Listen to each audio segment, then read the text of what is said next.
Now we are continuing with a description of the icons in the little booklet that goes with the lecture that we did down in LA.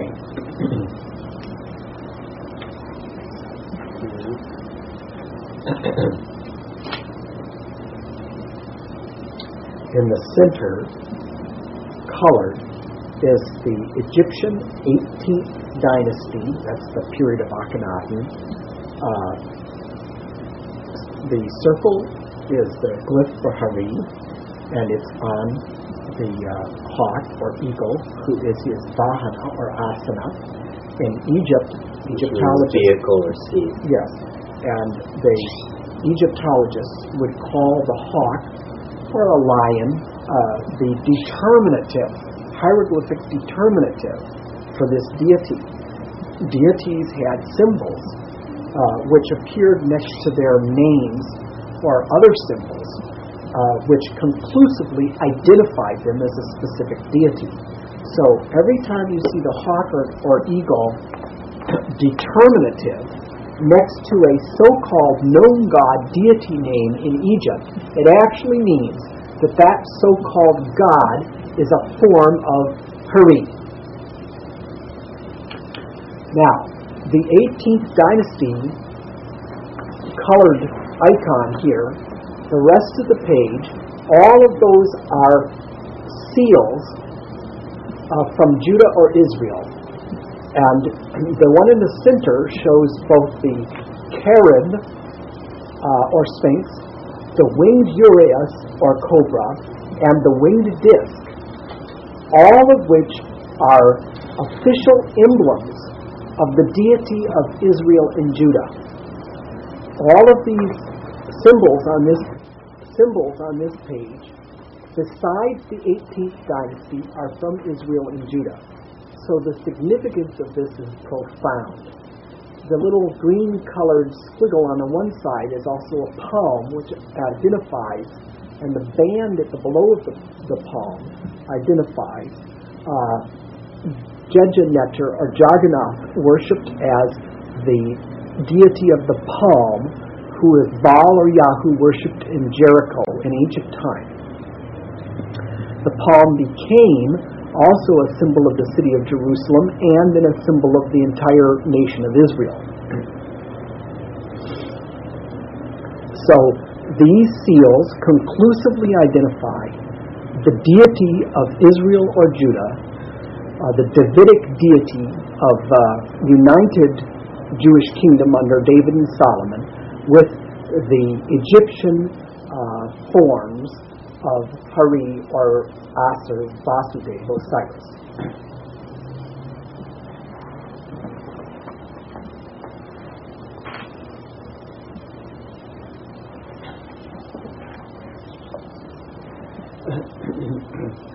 Now, here we have a Vaishnava picture of Hari on Garuda. Next to it we have a picture of Krishna in the heart of the sun, transmitting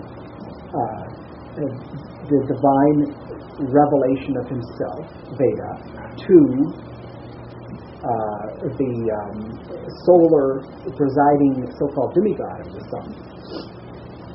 This is extremely significant because when we chant the solar dietary, we address the golden form of Hari situated within the heart of the sun. Therefore, the priests were not sun worshippers. They were worshiping Vishnu or Hari in the heart of the sun, just as we worship Vishnu or Hari in the heart of every being as Paramatma.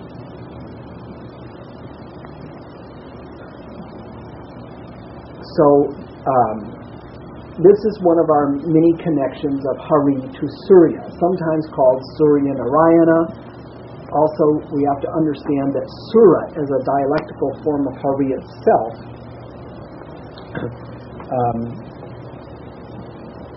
Just like Helios, Surya is related actually to the holy name. Now, this picture down in this corner shows Atman or Paramatma in the heart of a yogi. yogis meditating on Paramatma. So there's your doctrine of atom. So in one corner we have Hari on Garuda, which is the HR disk on the hawk determinative in Egypt. Then we have the solar association of Surya Narayana, or Krishna, Vishnu, that the Brahmins meditate on in the heart of the sun, where they worship his Hari, or golden form, in the heart of the sun. Then we have the doctrine of Atma down below. Now, this complex picture that has Krishna Koros in the middle, surrounded by smaller pictures, probably can't be seen. Did you already get a close-up on that one? Right now, I've numbered the Krishna Koros in the center as 1 because he is the origin. Now, I'm going to interpret this picture from the standpoint of Mediterranean Heliopolitan tradition. If we go up to the corner, I think I'm going to look at it.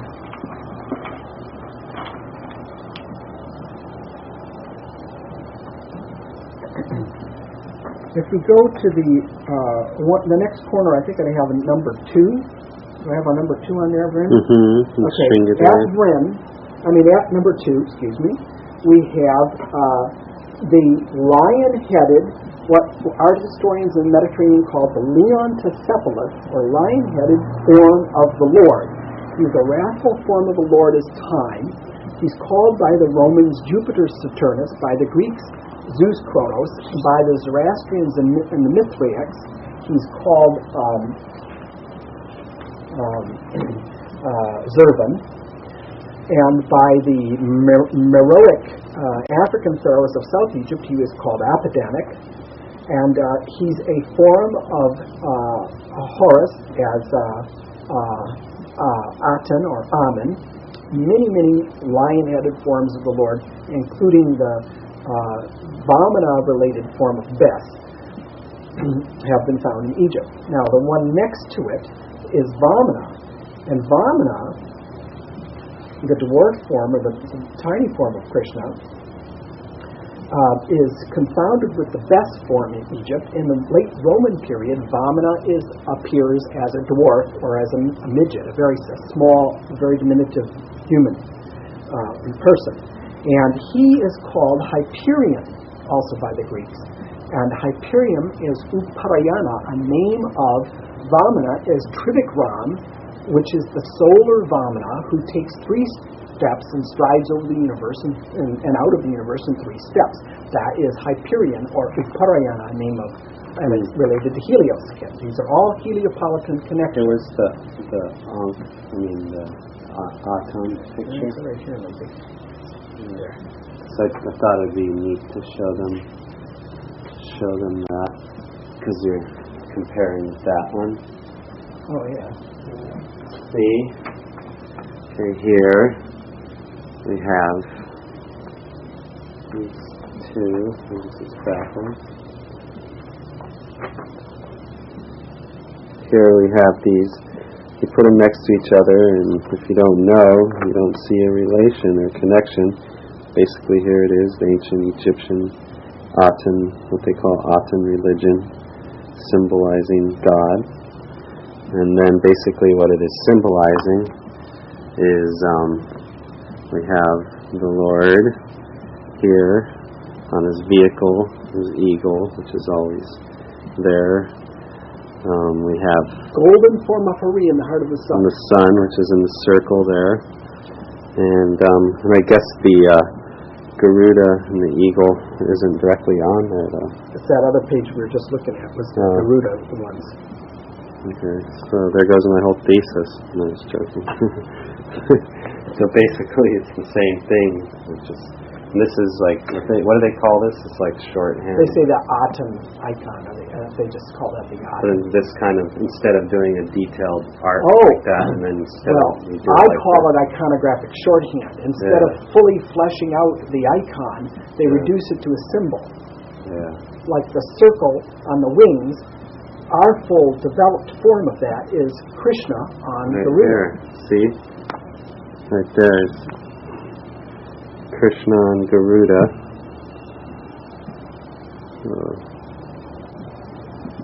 Right there is Krishna and Garuda, and how would you call them?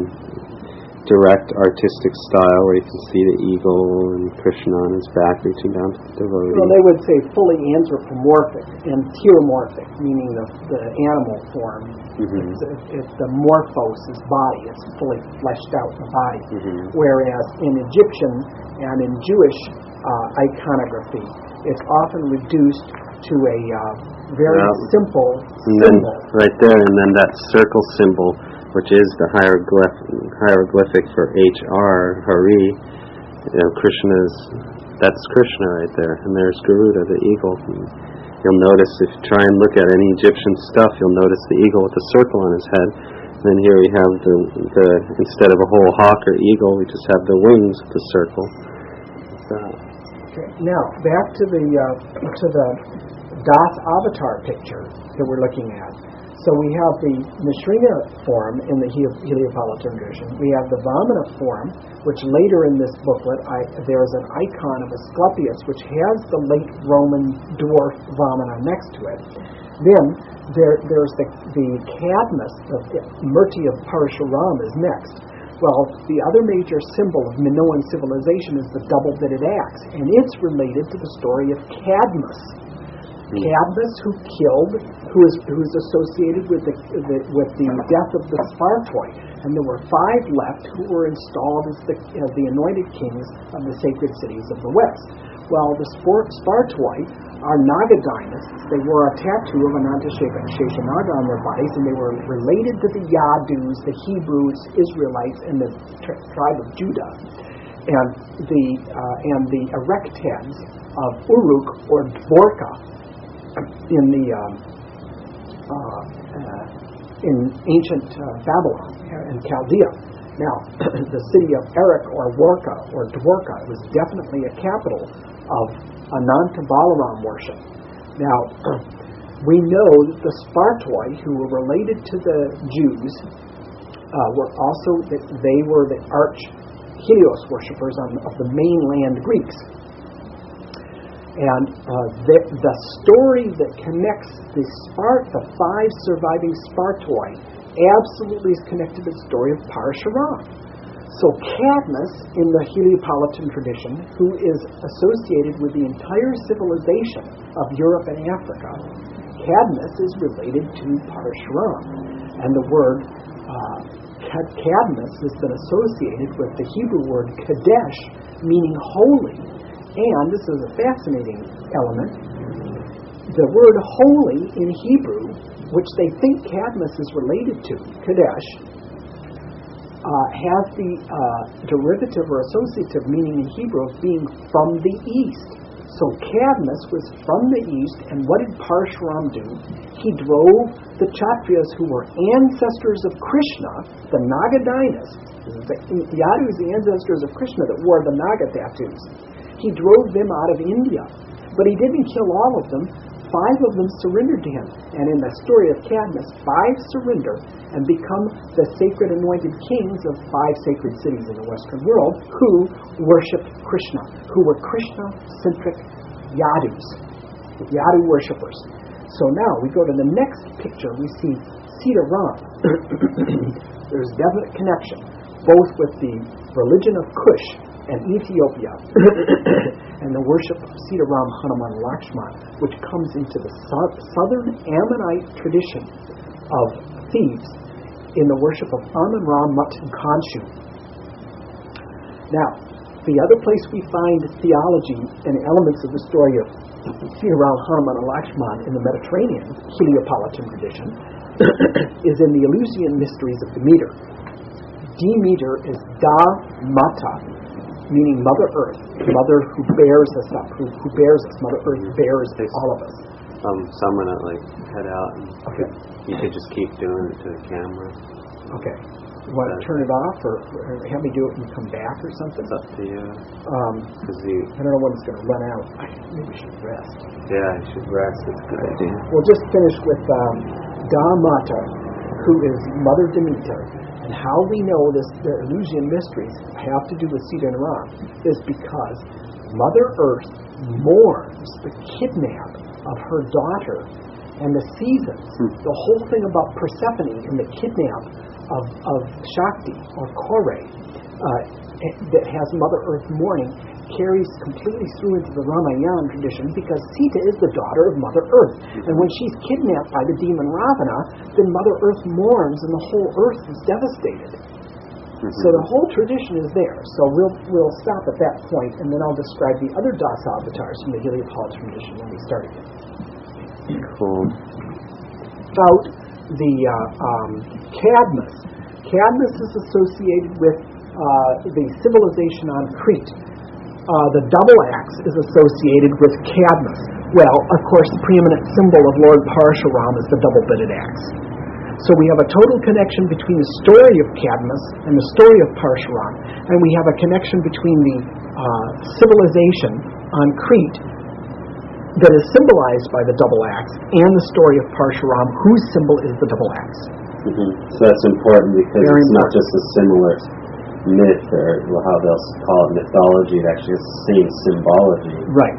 right? And the same, Right. same Just story. like the Naga dynasts, who were the Spartoi, that Cadmus, and it has to do with, he threw, the myth is, he threw a stone amongst the Spartoi. They were all military. And because of this stone, they all slew each other. Well, what was this curse of the Yadus? It was this lead ball, this curse of the Yadus, right? Yeah. And the Yadus all killed each other. Wow. So this is the confounding of two stories here, the Parshuram story and the story of the Yadus fratricidal killing each other, that had to do with the curse, which had to do with this lead ball, which is obviously because my understanding is that there were icons, there were ancient murtis, and when the meaning was lost of these murtis, people looked at the picture and they tried to explain the action by what they saw in the picture. When they saw the Yadus destroying themselves and they saw this ball, they thought, a stone was cast amongst the Spartoi and they destroyed each other. See? And it had to do with Cadmus. So this is how these things get all mixed up. But the elements, we have to take the elements and reassemble the pieces of the puzzle to understand how they're connected between East and West.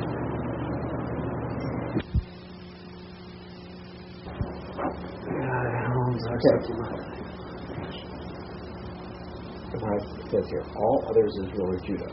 The specific one that's labeled is 18th dynasty, right? Okay, everything else on the page is found in Israel and Judah. Even Jerusalem? Yes, this was too, but I'm just identifying it because it's a little different than the others. It has an Assyrian connection. So, the point of this page is to show, here's the 18th dynasty. Here are the Israelite and Judah. These are official emblems of Israel and Judah. Okay.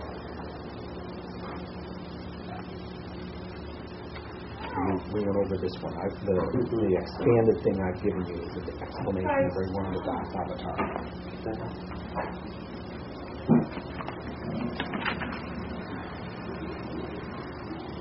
I described this somewhat detailed down in California, so you can remember.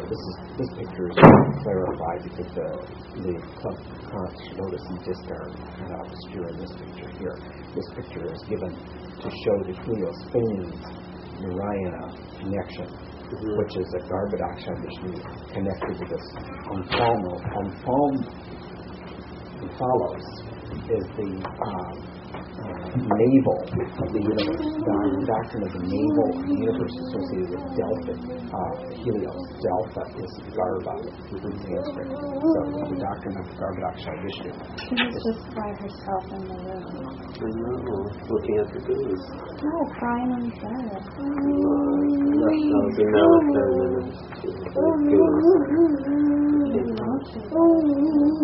Okay, so here's number one is Rhoda and Koros, the bucolic and Goku and so forth. Number two, these are the worlds of the Vasileo or the Vasudevas. Okay. And number three is the previous page, gives detail of the Delphic or Garbhodaksha Vishnu doctrine of Helios, Spanies, and so forth. This one here. I didn't want to go into further detail the connections to Mahavishnu, but that's also part of the whole theology of Heliopolis or Delphi.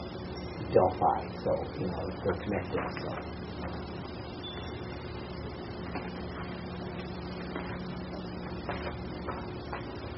I don't know if this will come out on a projection or not, but